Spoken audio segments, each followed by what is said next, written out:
positive, hip hop, and R&B gospel. This is UGN Jams. Afternoon, evening. Welcome to UGN Jams. Dave P on the morning show, and we're here speaking about LCGC. 40 years, 40 years. I can't believe it. Only 40 years. I sound pretty young as well. Even and the thing about this, you wish you could hear, of course, Reverend Basil Mead or Basil Mead MBE. He doesn't use MBE because he's just humble like that. That's how he is, and he's wonderful. I would say son, and Leon Mead as well. He's a director, music director for, of course, LCGC.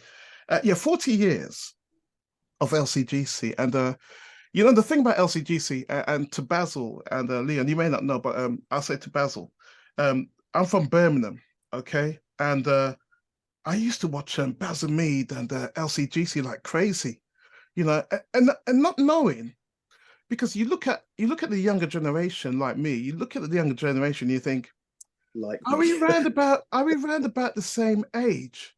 Then you realize we kind of sort of, yes, we are in that same sort of environment. And, great to look up to these wonderful legends. I would say legends because it is what it is. But 40 years, and it says on your website, coming from humble beginnings, and how you guys started as a choir and being the co-founder, Basil. I mean, how was it in those days, setting up a choir, which is so big, so world-renowned now? Dave, I do hear myself repeating this this journey so often, but and sometimes I say, oh my God, people must get tired of me going over this same thing. But it's important that people hear about the journey, how it all began. At the time, there was great excitement separately in many churches because we were getting American gospel music coming through. Yeah. And so we were listening to them, in Southern California Community Choir, James Cleveland, Shirley Cease, the Hawkins. I mean, the list just go on. John P. Key, the Tommies. Those are the iconic gospel artists that we were thriving on at the time. And we said, well, it'd be fantastic to have something of our own. Yeah. I know we're getting this from our American brothers and sisters, but we the same God that has given them talent has blessed us here. And it was happening in the churches here. The first born in Pentecostal church with Bishop John was, the Delroy Powell New Testament Assembly, the New Testament Church of God, the Bible Ways, the Church of God Worldwide. Prophecy. Yeah, there you go. And this was going on in conventions. You had building programs, and there were choirs that were singing at the time, but it was only within the churches. Yeah, it never united. It never really joined all those different choirs and units. And it seemed like the only chance that this might happen would be from by the choir leaders deciding that they want to do something that would unite all the choirs. I think the mass choir thing appealed to all of us. We had like 30 singers, 30, 40 singers each. And the mass choir thing appealed to us. So we say maybe 100 voices, 90, 100 odd voices. That inspired us. So the whole idea came from that desire. So you're talking about unity, which was needed in those days, where a generation of either Pentecostal or whatever kind of a church you came from, coming together. It doesn't matter where you were from anyway, either black or white. And the thing is, right, you could tell that people love gospel music back in those days and still do, the choir sounding thing, because I remember in school, we used to sing some songs, we used to open with prayer. We used to open with these wonderful hymns, if you remember that. And when the choir came along now, that kept that going, where other schools wanted to form their own choirs as well. You guys were part of that sort of history of that one? Yeah, it inspired, because, a lot of the children who attended school attended church. And so they brought some of that enthusiasm and the fantastic upliftment that they felt in their churches on a Sunday. They took it to school on Monday morning. And so they would have shared this with their school teachers. Yeah. And that would have excited the school teachers. So you found that it infiltrated into the school system. That's why gospel music on a whole, but gospel music in particular, is such a powerful tool for bringing people together, for uplifting the spirit of man, and just creating an environment that allows people to be showing the better side of humanity. And gospel music certainly did that. It brought the unity within the church, particularly the young people's departments, who were interested in the music, and must emphasize it was the young people who were doing this. Because it ruffled some feathers, because they fear and they concern about people stealing their members, etc., and people going elsewhere. But that was never what it was about. No. Never what it did. And so it served this purpose. And if there were choirs before, many choirs came up after. It inspired those churches who didn't have choirs, and even those churches who had choirs, to get more happening. Inspire the young people to pick up instruments and start learning how to play. Well, speaking about choirs and speaking about gospel music, my attention has to turn to Leon right now, because the thing is, right, with choir sounds and music, and imagine a young person being. I think I spoke to you about this. I think we mentioned it. Imagine being taken to a concert. It could be every single Saturday, every single Saturday, turning up at the concert, but your son, your daughters, your family's there, you're going to the concert. This is how you're going to develop your skills, no matter whether you like it or not. Yeah, you're there. And we're doing it with our sons, our twin boys right now. And Dad, it's too loud, it's too loud. Yeah. And I normally say, son, let me tell you what Basil said. He said, take your children to concerts nearly every single Saturday. If there's a live concert, take them. Eventually, they will learn something and get something from it. Well, so Leon, tell me about yourself then, because I guess you're a great musician and you read music really well, and you take after your dad, and you're influenced by a lot of musical people around you. How's that? Yeah. I mean, obviously, I feel like I got lucky, because not everybody gets to be born into such an amazing musical family. It wasn't just my dad who used to take me to. We did go to shows every weekend, and I was up and down the country and all over Europe as a kid, just soaking up, all of the music I could, and I was watching musicians like Nicky Brown and Howard Francis. Sorry to stop you, but did you ever complain and say, I don't want to go? I never did. I mean, I don't remember him complaining. No. This is before social media. This is before anything else. So for me, it was just like, you either sit at home and you make a little wooden go-kart, or you can go out and and watch John Fisher and Jerry Brown play drums. That was another thing for me. I would often be the tech. As soon as I was physically strong enough, I was carrying the Fender Rhodes. I was carrying the drum kits. I was carrying bass amps, and I was honored, kind of like, to be able to serve these musicians before I could become the one who's sitting on the throne playing myself. So I got lucky with that. I got lucky with that, and I can't remember it being boring. But obviously, when I was of age and I could get up and travel myself, there was a younger generation of musicians like Josh McNasty and Nathaniel Ledridge, Io, and some of the younger players, and we used to get together and go to places like Temple of Truth on a Saturday night and watch each other play, and watch other guys play, Michael Brown and all those guys there. So it was a great upbringing. And it really, really did kind of pave the way for, not myself, but for all of the other young players, in my generation. I guess that's a learning ground, becoming a musician as well, because you learn as you go along, as you said about carrying the stuff right to concerts around. What would be your favorite moment in terms of like getting the opportunity of playing and watching at the same time? What's your memorable sort of like experience of that? I have a few. You know, I mean, one of the highlights of the year used to be going to the Jazz Cafe at Christmas to watch LCGC, you know, play up close and personal. You know, and it was like Jerry would set up his drums right at the front of the stage on the left, and you know, all of the musicians were kind of, you would know who the players were because they would be standing at the back or standing next to, you know, the bass and the drums, just like, you know, just nodding and absorbing, and it really appreciating what was going on. But there was one particular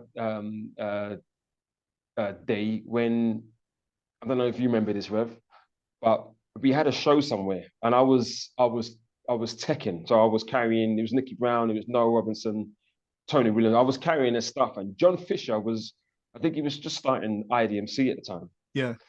And so he was trying to juggle both. So he was still playing drums for the choir, but he was also fronting the IDMC. And he phoned Rev and said, Rev, look, I'm going to be late, man. I'm going to be late. And Rev was like, what are we going to do? And John said, man, let Leon play drums for the first half.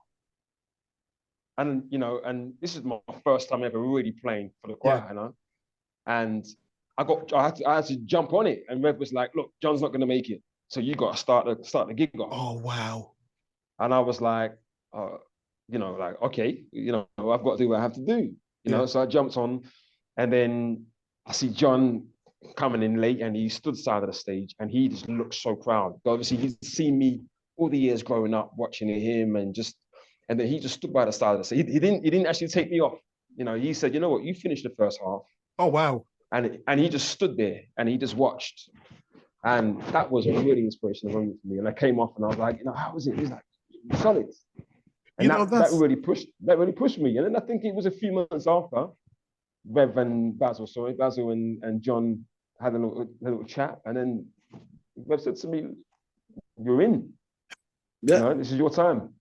You know, the thing, and I think, sorry to cut you, but I think when it comes to LCGC and you hear stories like that, it gives other people opportunity to become great singers and then go on to record or do their own concert or do their own writing skills or back someone else. I mean, this is how I see LCGC, where you could just, you know, individual could actually spread their wings and just fly. You're here for the moment, but that doesn't mean that other people are not going to join LCGC. I mean, I wanted to join LCGC some time ago, but Stop it. What don't know what the issue is. Stop it. I keep saying it. It just didn't happen. So in my head, I know the opportunity was there, but I just didn't push forward with it because I was a bit kind of scared. It's never too late. It's never too late, Dave. It's not. Let's not go there. You know, Basil would say something completely different. But 40 years of LCGC. Now, the thing is, right, you watch LCGC and you see so many choirs, and then you see individuals either coming out of LCGC doing their own thing, but the home training was LCGC. Okay, then on top of that, then you see the sort of like the society we're in right now, where there's, you know, you mentioned LCGC, London Community Gospel Choir. What? They're just incredible, and you can't get that in a sort of mainstream right now where choirs are recognized like that. Yes, we know the Karen Gibson and, you know, the choir, but LCGC, top of the list, and there's no sort of like issues with being we're number one. It's sort of like the humble sort of ground, if you know what I mean, Basil and Leon. Do you see what I'm talking about? Yeah, 100%. It's definitely it's a great foundation for I guess professional gospel outfits in the UK. You know, there was a lot going on in America, as I've said, and we all grew up listening to Kurt Franklin and John P. Key and Hezekiah Walker. But when it came to the UK choirs, a lot of them were, you know, lasting 2 years, 3 years, and then they were dropping. But LCGC seemed to have this steady pace. But what is it? It was unmatched. It was unmatched. What is it? What is it? When you say steady pace, but what is it, Basil? What is it? What keeps it? What keeps it going? I mean, what's behind it? What is the recipe behind that? Or in that pot? I think without wanting to pat myself on the back, Dave, I think, because I see this as being my life's work. Mm. And I committed my head, my heart, everything to this. I committed my family, because they were literally dragged everywhere. They were part of the vision. So in order to make it work, they had to go where I went, where we went. Their mother and I, we were totally absorbed in this thing, and so the children had to go. We couldn't leave them at home. So it has been my life's journey, and I think that is the difference. I didn't see it as a career. It was my life. It's a different thing. When you have a career, you're jumping ship every now and again to find the next best opportunity.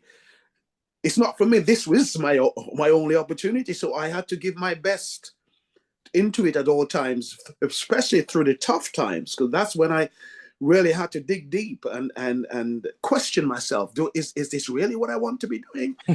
That happened many times. Yes. And I think that is the difference between others who might have started a gospel choir as an idea, but when the going got tough, they decided, I was just thinking that could come, as you said, come down to hard work, because when you labor, when you toil really hard, some people don't understand it or don't get it. When people think, I understand that some people think they want things so easy delivered on the plate, just like that.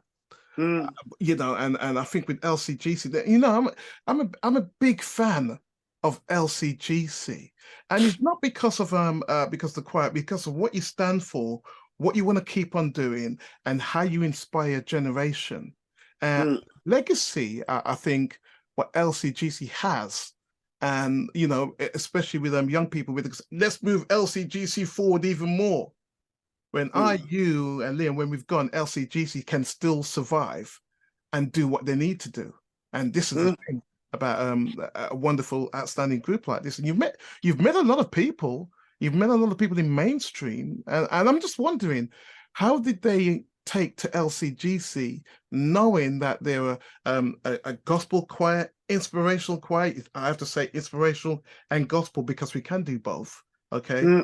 How did they take to LCGC at the time, or even now?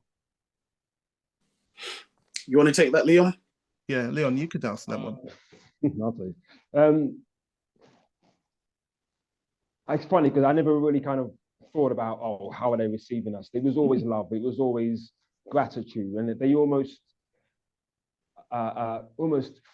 became liberated when they were sharing a stage or sharing a room with us or a recording studio. When they came into the room, it was like, you know what? I can actually leave the idea of who I thought I am or who I thought I was alone. I just want to come in and absorb what you guys are doing. And it was just a mutual love and respect. Every time we come to work with any artist, that's from Madonna to Paul McCartney or Luther Vandross, whoever it is, it's always been such a lovely, humble and respectful experience with all of them. And I grew up as a kid looking at all these people, and I wasn't even singing or playing. I was just sitting in and just looking and being amazed. But after a while, you kind of begin to realize, actually, they are superstars, but they've got this respect for Basil, they've got the respect for the choir, and it's lovely to see that, especially coming from the church, Yeah, a lot of secular artists. Yeah, definitely. You know what I mean? Yeah. And LCGC just broke down so many barriers. There was never a thing of we're this and you're that. It was just.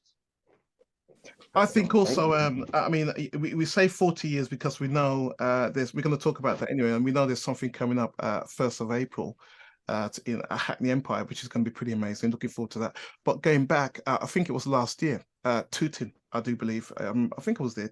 I was there. Tooting, 12th of November. 12th of November. I was at the front, and I was, you know what? You look at, I was looking at some of the singers. I said, oh my gosh, I remember, and oh my word, I was absolutely in shock, right?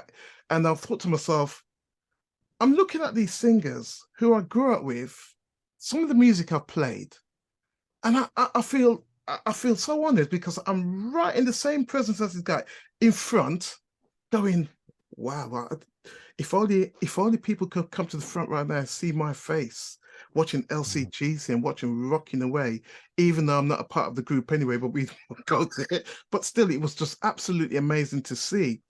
Leon, I want to pick up on this because, you know, the 40 years, Ambassador as well, the 40 years of LCGC, the good moments and the in-between, where you sort of sung with mainstream artists, were there any sort of knockbacks regarding that? How dare you sing with that artist? That is not right. There were many of those, Dave. We were ridiculed for working with the ungodly, with the unsaved. I hear you. I mean, the biggest one was performing at Wembley when the first AIDS awareness concert. I think it was Geldof who put it on. You had Elton John, you had Freddie Mercury. That's right. George Michael, all of the gay artists, with 80,000 plus people in Wembley. London Community Gospel Choir were there. Yeah. It was a time when AIDS had just really began to impact the world, not just gay men or gay people, but the world. Yeah. And it began to be broadcast as well. People became aware it was not unique to the gay community. It was hitting everybody, the heterosexual community as well, even churched people. And it was after that concert, when we did that, obviously, you know, we were slammed for that. But after that, it just became a different attitude. Because then the medical world were saying, well, no, it is not just gay people who have been impacted by this. The whole world needs to take notice, show compassion, show some love for these people, and let us try and help and all tackle this virus that's affecting the world. So we stepped out on the water for that one there. And thank God, in spite of the ridicule we were that was directed at us, people soon realized, well, Christians are not called to be separate in that way. Okay. We are called to be out there in the world addressing issues where humanity can see Christians are normal people who care and love and want to identify with the struggles we all face together, but we are still kept by the grace of God in a different way. And it is that love that kept us going. And there's so many other things. I mean, the Madonnas and so many of the artists that we continue to perform with, because it was impacting. And just, I've shared this story. I'm going to stop on this one here. During that concert, our devotion was held in a large green room. Yeah. And the door was open. We were having our devotion. We were singing. While we were singing, some of the rock stars dressed in their leather and their silver rings all over their face came into that room. And they joined us in prayer and singing. They came, and I remember clearly breaking the link, because we always held hands, and asked if they could join us as we prayed before we went out on stage. Excellent. Excellent. If that wasn't a witness, I don't know what was. And you know what they said? I remember when guys coming to me and say afterwards, we have never considered doing this before we walk out on stage. Yeah. But we want to follow your example. Yeah. Because, our gift comes from God. And we really need to acknowledge that. We didn't need to preach. We didn't need to say anything else. Sometimes that is the fact. You don't need to, and I think I understand that with the both of you behind LCGC and the other teams as well. That is a vision of LCGC, and when you could just share that vision with somebody else. I mean, it's such a great inspirational thing to do. I mean, I like that. You get a group who's never even, as you said, never even prayed before, probably don't even know what to say. So they probably just use the Our Father that art in heaven and that's it. Yeah. And I think that's just a wonderful thing to do. Now let's talk about the 40-year celebration coming together, LCGC, Hackney Empire, 1st of April, which is going to be amazing. That is going to be something. Full band. And some great singers. Between me and you, I mean, one of my favorite jams, and I saw the video the other day, was of course what was My it? cup. Yeah, you know when he was singing, of course, yeah, I saw the video and they used to play that song, but I've never seen the video before until it came on.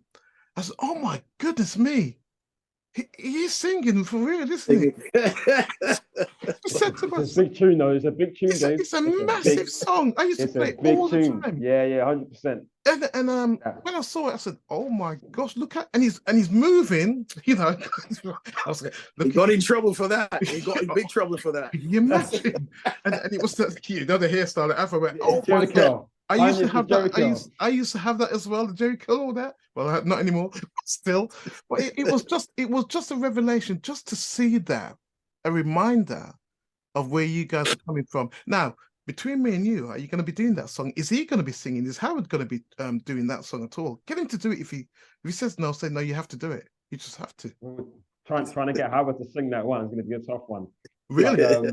But we have put together an amazing pioneers, LCGC pioneers medley, which is about 10 minutes long, and it kind of touches over the songs that the LCGC back in the 80s and early 90s was kind of known for doing. So it's going to be great. And the show obviously is a celebration of LCGC, so we're going to go back right from the beginning, and we're going to have the pioneers from the 80s and 90s, and then we're going to have the 90s LCGC perform, and then we're going to have the 2000s LCGC perform, and then the most current LCGC perform. So you're going to get choir from the start to where we are at the moment, all these different materials, and you can see how the choir's evolved over the years. I mean, Basil has got a very distinctive voice, hasn't he? His voice is sort of like, I wouldn't mind if I could kind of imitate it, but he's got this kind of like voice where nobody else has it.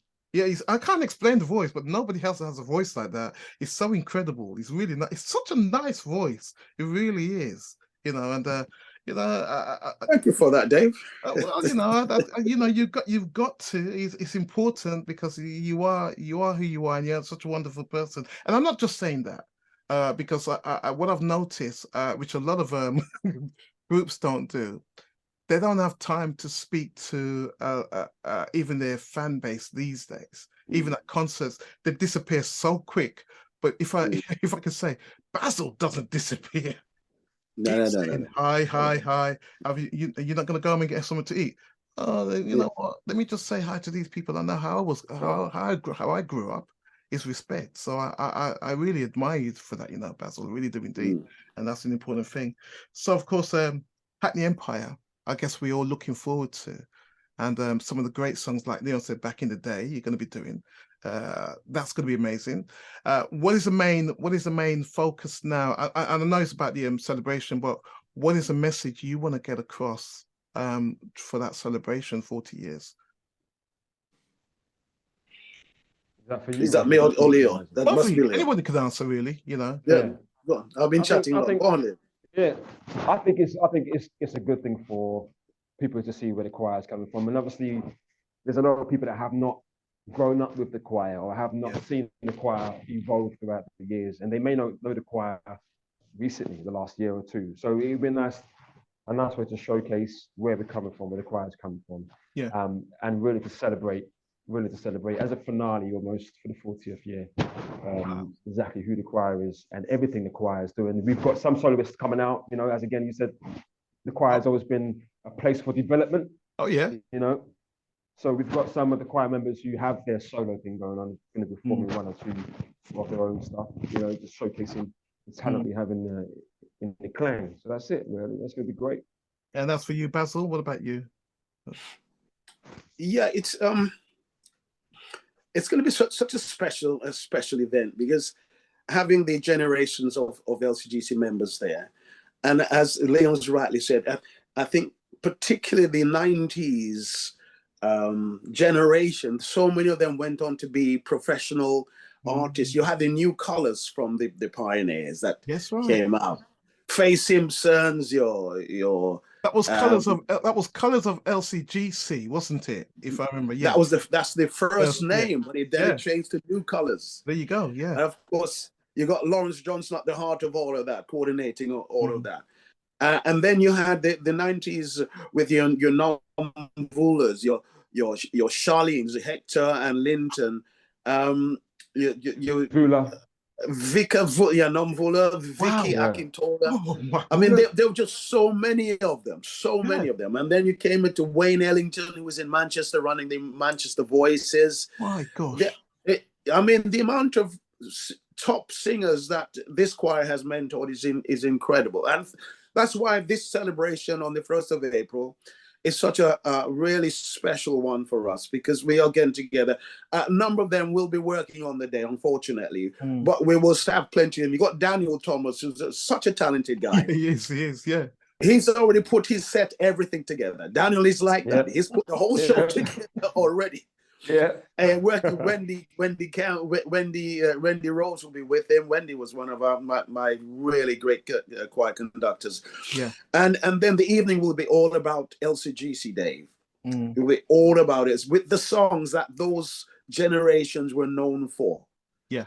Yeah, I can't wait. That you're talking about me here, because that's just me.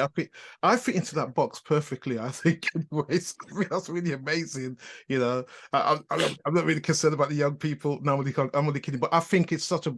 I mean, come on, LCGC. Now, I know we all, most of us are going to be there to Hackney Empire, but if you want to, any guest appearances, any special things, surprises, By the way, my birthday's in April, so if you want to give me so maybe we will sing you happy birthday. We'll sing you. Well, if you want to sing me happy birthday, I don't mind, because it's the 26th of April. I'll say that. Just thought I'd get that back.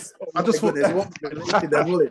thought I'd get that in. It'd be nice anyway. I know John Fisher did that for me when I went to his concert, and it was in April. And I'm like, oh, this is nice. Gave me a cake as well. That was all right. You don't have to do that. I'm happy to be there. Yeah. One of the things I came away with the event that took place in Tooting on the 12th of November, there were so many young people there who had never heard that style of gospel, or nor heard LCGC. And they were saying, and other choir members were coming to me saying, those young guys are saying, well, why were they not introduced to this before? Why is this the first time they're hearing this? Yeah. And it was a shocking indictment of what has happened within our community, Dave. Yeah. That the gospel choir, the style original songs that LCGC were known for were just not being heard anymore, because it's a different style of music being used in worship in our churches. And the young people were so turned on to what they heard. They said, we need this. We need more of this. It's his story. It's our roots. Why aren't we introduced to it? Why aren't we hearing it? But we're running out of time. We're running out of time because we've got 2 minutes left. Okay, so let's 2 minutes left. Let's promote. Let's push LCGC, because I think that's important right now. And of course, at the Empire, Mayor Street, 1st of April. This year is going to be happening, and it's looking forward to that. Now, tickets. Any ideas on tickets now? Yeah, you can check out the Hackney Empire website for all the tickets. You can find links to that on lcgc.org.uk, which is the choir's official website. And if you are going to be there and involved, then please take videos and pictures. Tag us on Instagram, official LCGC official, and LCGC tweets. You could hashtag. You could hashtag as well. Hashtag. Yeah, you could hashtag. Yeah. I think that's amazing. Yeah. So just get involved, man. It'd be great to see everyone down there. And tickets are selling out, so get them. Oh wow, that's amazing. As we would do, as Basil said as well. I think the younger generation, if you could bring someone with you who don't know gospel, but they like it, they want to hear it in its true form live, bring them along to it, because that's going to be really great. Yeah, 100%, definitely. Yeah. I think we bring a different vibe to gospel music, and it's original. I keep telling people here, we need to write our own story, tell our own story. Yeah. We're inspired by our American brothers and sisters, but we must tell our own story in our own way. That's what I encourage. Let's own it. We've got a couple of seconds, so let's wrap it up just before we get cut off. So anything you want to say? I think could be 30 seconds left. Anything you want to say before you go? Certainly. No, we're gonna see you at Hackney Empire on the 1st of April. Make sure you're there. Come say hi. Yeah, Basil. Come say hi. Basil. Yeah, absolutely. See you on the 1st of April. Let's come and celebrate this iconic choir. And I'll be definitely there with you guys, because see you at front seat, Dave. Yeah, front seat. We'll find you, Dave. We'll find you. Oh, okay. We'll find. Up in the cake. Positive hip hop and R&B gospel. This is UGN Jam.